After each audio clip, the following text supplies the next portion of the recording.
Nous, pendant qu'on a ouvert la Bible dans la prophétie d'Ésaïe, le chapitre 45, nous avons lu les versets 5 à 12, je vais lire pour à haute voix, ou même pour lire silencieusement.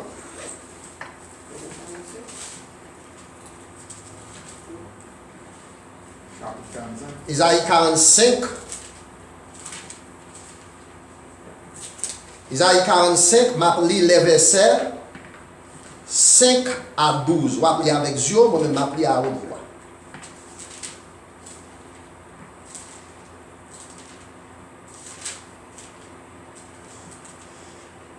Isaïe 45, versets 5 à 12. Et nous lisons comme suit.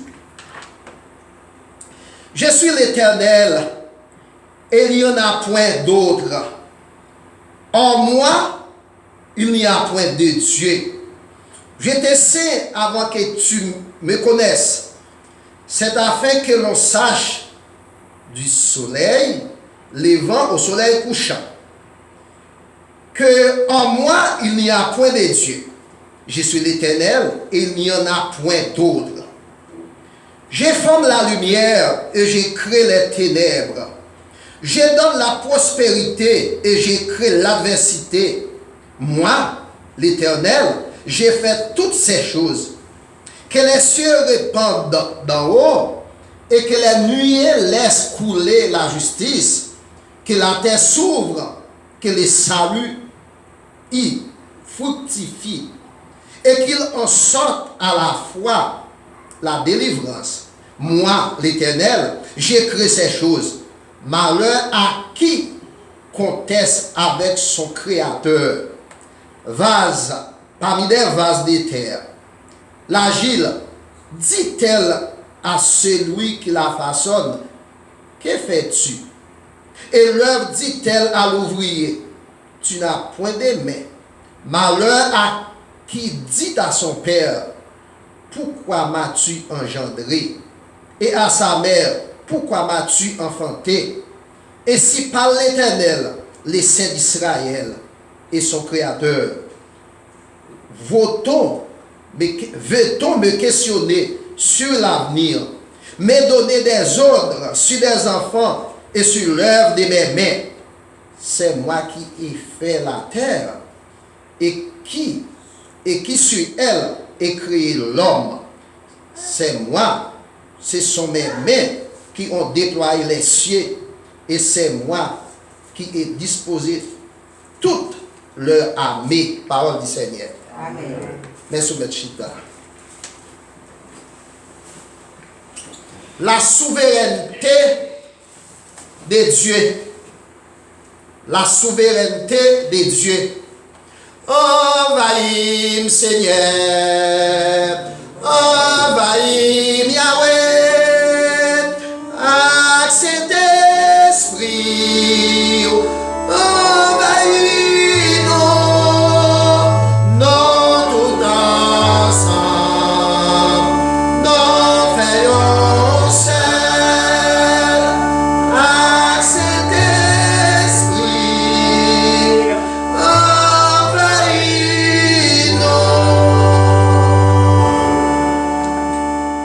La souveraineté de Dieu. Esaïe, mes frères, soeurs et amis,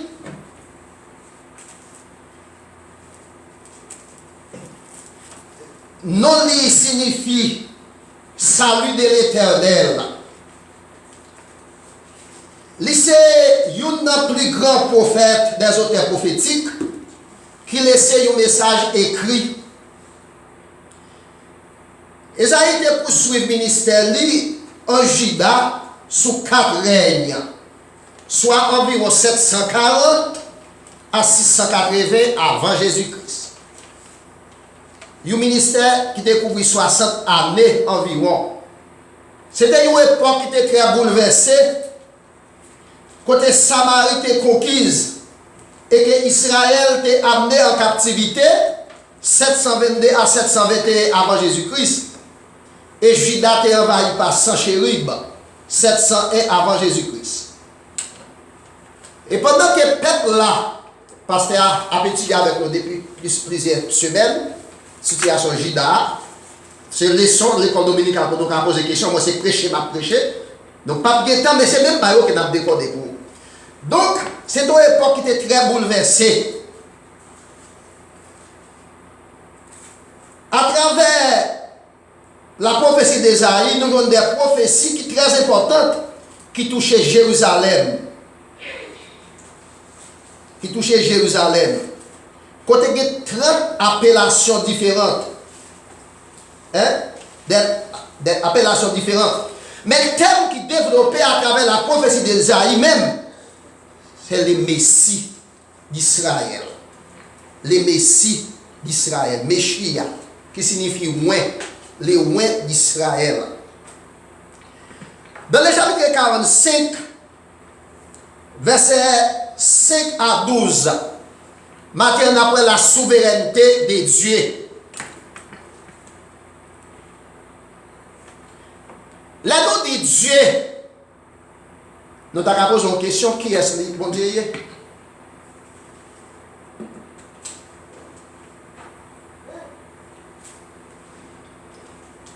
Des bons inspecteurs à l'école, qui est arrivé dans l'école, et puis il y a un professeur qui a dispensé son cours. Et puis il demande au professeur, qui suis-je? C'est qui est-ce que moi? Le professeur a dit, vous suivez? Donc, si tu as posé une question, d'abord, qui est-ce que Dieu? C'est celui qui exerce un pouvoir libre, un pouvoir illimité. Bon Dieu a un pouvoir qui est libre, un pouvoir qui est illimité. C'est encore celui qui exerce un contrôle absolu. Qui exerce un contrôle absolu sur tout le monde. Et sur toute l'histoire. Sur toute l'histoire. Selon Somme 50, verset 1er. Somme 66, verset 7. Somme 103, verset 19. Etc. Quand nous disons Dieu, non seulement c'est celui qui exerce un pouvoir libre, un pouvoir illimité, un pouvoir absolu sur tout le monde et sur toute l'histoire, mais c'est encore à celui qui appartiennent les règnes, la puissance, la gloire, on allait au siècle des siècles. Amen. Selon Matthieu 6, verset 13. Donc la souveraineté de Dieu se résume par son omnipotence, par son omniscience, et par son omniprésence. L'aime l'école dans le café, mais c'est l'âme d'apprendre. Ils me dit, qui est-ce mon Dieu? Qui est mon Dieu? Ils dit, bon Dieu dans le ciel, bon Dieu dans le ciel, il tout partout, il dans quel nous qui est en état de grâce. Donc, l'on dit, bon Dieu dans le ciel, bon Dieu tout partout, bon Dieu dans quel nous, c'est la veut dire au même moment. La paix, bon Dieu avec vous? C'est le même moment, oui. Bon Dieu dans le ciel, là. Li sous la terre, li dans nous au même moment. Cela veut dire, laisse à vous dire, bon Dieu, li omniprésent. Omniprésent. Ce sont des attributs qui propres à Dieu. Bon Dieu, li omnipotent. Omnipotentia. Et là, veut dire que tout pouvoir, il est capable de faire salver, l'élever, sous n'importe monde. N'importe salver. Parce qu'il n'y a pas de monde qui a demandé conseil, il a demandé permission. Il est omnipotent. Il est omniscient. Et là, il connaît toute bagarre. Il connaît tout ça qui passe. À travers les mots, dans quel? Donc nous disons, la souveraineté de Dieu, il pas seulement exercer un pouvoir libre, illimité sur l'histoire et sur les temps, mais il est omniprésent, il est omniscient, il est omnipotent.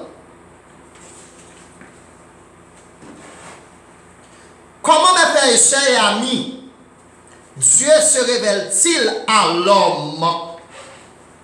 Parce que distance qui séparait bon Dieu avec nous-mêmes, nous tellement loin de bon Dieu tellement loin de nous-mêmes, côté bon Dieu chita dans le ciel là, la garde nous sous terre nous-mêmes comme ça on fourmi devant bon Dieu. Mais par amour li, miséricorde li et souci qu'il a pour nous, li révéler à nous-mêmes, li bon nos chances pour nous connaître. Somme 19 verset 3. Les cieux racontent la gloire de Dieu et l'étendue manifeste sa puissance. Les nous regardons Ève, ça lui créé, Dieu nous, bon nous, possibilité pour nous rendre nous compte de mon Dieu. Est-ce qu'on l'a avec moi? Bon Dieu révélé avec nous à travers la création, les œuvres de ses mains. Là, nous lisons dans Jonas, chapitre 2, verset 2. Jonas, dans le ventre du poisson, pria l'Éternel son Dieu. Et là, il dit, you non que mon Dieu, vous n'avez pas décidé d'aller, pendant que you poisson valait. Alors, on a coupé l'histoire, et puis dans votre poisson, monsieur prend conscience. Donc, bon Dieu révélé là avec nous encore, à travers la conscience. Bon Dieu révélé là avec nous encore, c'est au moyen de sa parole qui est la Bible. Hébreux chapitre 1er, verset 2. Sache que dans les temps anciens, Dieu a parlé à nos pères par les prophètes. Mais dans les derniers temps, il nous a parlé par les fils. Les fils de toute la Bible. Donc, il n'est pas question de prophétie, je dis. Je dis à un homme qui nous parle consulter tel nègre, un nègre qui gagne tel bagage, qui a des prophéties, c'est magie. C'est cob, c'est faux docteur. Jésus-Christ est le dernier prophète. La Bible est la prophétie par excellence. Elle avait dit, la venue de Jésus-Christ, l'incarnation de Jésus-Christ, lui clôt la prophétie. Donc, bon Dieu révélé là avec nous, premièrement, à travers la création. Somme 19, verset 3. Il révélé là avec nous à travers la conscience. Jonas 2, verset 2, il révélé là avec nous à travers l'humanité, révélé à l'humanité à travers la Bible. Hébreux 1er, verset 2. C'est comme ça bon Dieu révélé à nous-mêmes. Donc, comment Dieu se révèle-t-il à l'homme? Je t'explique où. Il se révèle comme étant celui qui suit. Il a parlé à Moïse. Il a envoyé Moïse en Égypte pour retirer le peuple en esclavage. Car le pharaon, il a rencontré avec Moïse, il a cherché Moïse, car il a Moïse à Madian, car Jétro. Moïse demandait, si on m'a demande qui est-ce qui voit, qui est-ce qui va dire. Il te dit avec Moïse, ou va dire, c'est moi-même qui relève Samuel, il y a la paix mon Dieu avec vous. La paix bon Dieu avec vous. Dans la conjugaison, nous avons l'école, nous avons conjugué les verbes être. Nous avons dit la première est celle qui parle je suis à l'état. Les verbes être exprimé état. Pour me décrire Samuel, je vais le verbe être. Il dit, mais on va dire, c'est moi-même qui relève Samuel. Je suis celui qui suis. C'est moi-même qui a frappé l'estomac là. Selon Exode 3, verset 4. Si on me dit qui est-ce qui doit y avoir des Pharaon, qui vous pour me dire, ou va dire c'est moi-même qui relève, qui ça? Samuel. Exode 3, verset 14 de référence. Exode 3, verset 14. Donc, la Moïse qui insiste toujours, Moïse, on dit en Camerounais, il dit Moïse, c'est celui qui tient toujours sa promesse envers ses enfants. Exode 34, verset 6. C'est moi qui toujours des paroles liées. C'est pas moi qui compte pas mentir. C'est moi-même qui les Samuel. C'est moi-même qui des paroles moi, c'est moi qui voyons. Et selon Malachie 3, verset 18, c'est même bagaille. Qui est-ce mon Dieu? Bon Dieu, c'est celui qui n'a aucune ombre de variation. C'est moi qui ne peut pas changer. C'est moi qui ne peut pas changer. Exode 34, verset 7. C'est mon saleté hier. C'est ça lié kounye ya. C'est ça que la paix demain. La paix mon Dieu avec vous. Amen. Bon Dieu pas jamais changer. Bon Dieu pas homme de variation. Inspecteur Amand avec professeur qui est qui suis-je? Qui suis-je? Professeur a dit vous suivez. Et la paix dit il y a pile monde qui a servi mon Dieu sur mon Dieu qui est mon Dieu yo pas connaît. La paix mon Dieu avec vous. Yo pas connaît qui est mon Dieu. Yo seulement qu'on a servi un bon Dieu. Yo seulement qu'on a vu l'église. Mais on pas capable une petite définition de personnalité qui arrive là. Ou pas capable de respecter un monde, ou pas capable de bailler un monde valeur, ou pas capable de parler bien de un monde, là pas connaît importance monde là. Là vraiment Dieu.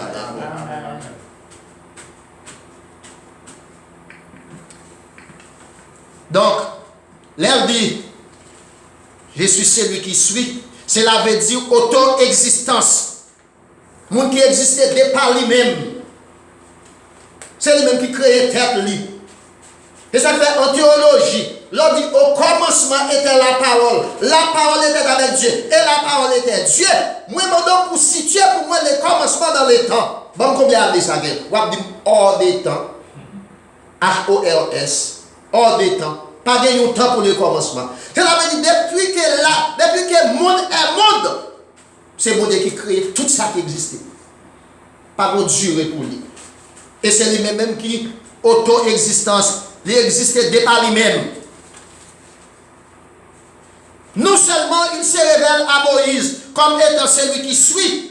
Il se révèle à Moïse comme étant celui qui tient sa promesse. Il se révèle à Moïse comme étant celui qui n'a aucune honte de variation. Et là, il y a des gens qui ne peuvent pas changer. Ça ne peut pas changer. Il révèle à apôtre Jean comme étant l'alpha et l'oméga. Apocalypse 1er verset 8. La donne Apocalypse 1er verset 8.